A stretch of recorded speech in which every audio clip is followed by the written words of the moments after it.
Welcome to The Doctors. Joining us today to discuss the latest headlines is board-certified psychiatrist, relationship expert, and co-host of Marriage Boot Camp on WeTV, Dr. Ish Major. Welcome. Thank you guys for having me. Thank you. So what we're going to start off with is right up your alley. Okay. Finding your perfect match can be hard, and for some, no barriers will stop them from finding true love.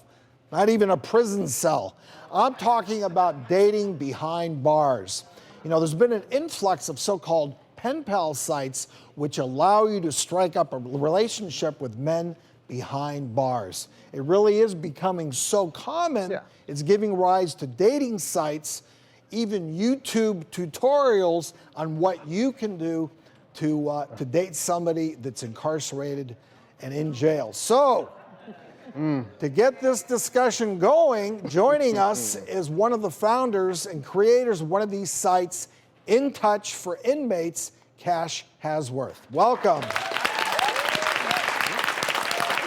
And also via Skype, we're joined by Deanna, a woman who shared her story of falling in love with an inmate, as well as Amanda, who is now married to her former inmate pen pal. Wow, that is quite a cast. Yes. So, Deanna, let's get started. How did your relationship begin?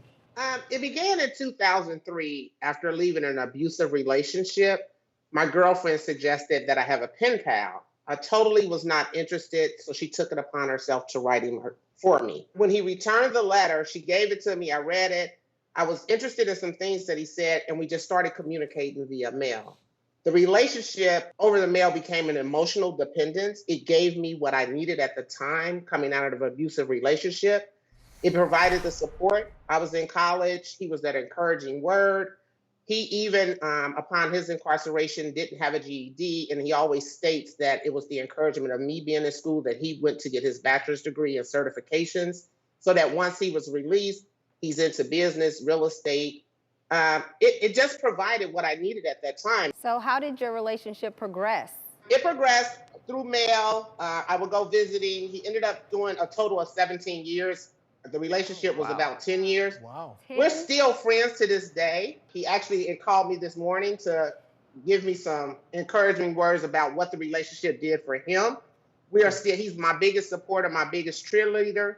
And it was actually that relationship that put my career on the trajectory it is on today, that I'm a national expert around reentry and corrections, around the injustice in the criminal justice system.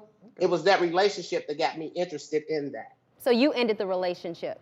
Yes. Okay. Yes. But I'm going to be in reality, I think it just kind of went to a friendship. That's my best friend.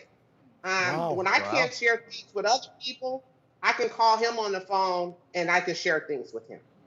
Okay. Cool. So Amanda, I know you had a slightly different kind of outcome. You're married to your former pen pal inmate, correct? Yeah. And so what's your view on relationships with people who are incarcerated? It's definitely a sticky situation. I wouldn't do that usually.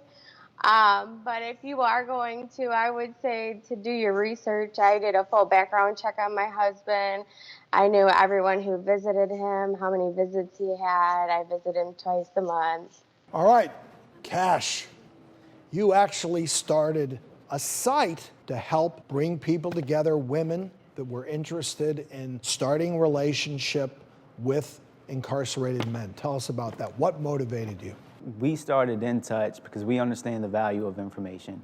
And you know, a lot of people that are incarcerated are in prison simply because they weren't exposed to the right information, the right people, the right mentors, the right programs. And as a result, coming from that kind of environment, it's what it leads to. So, you know, we wanted to facilitate those relationships so they can correspond with positive influences and programs and that kind of thing that can help them.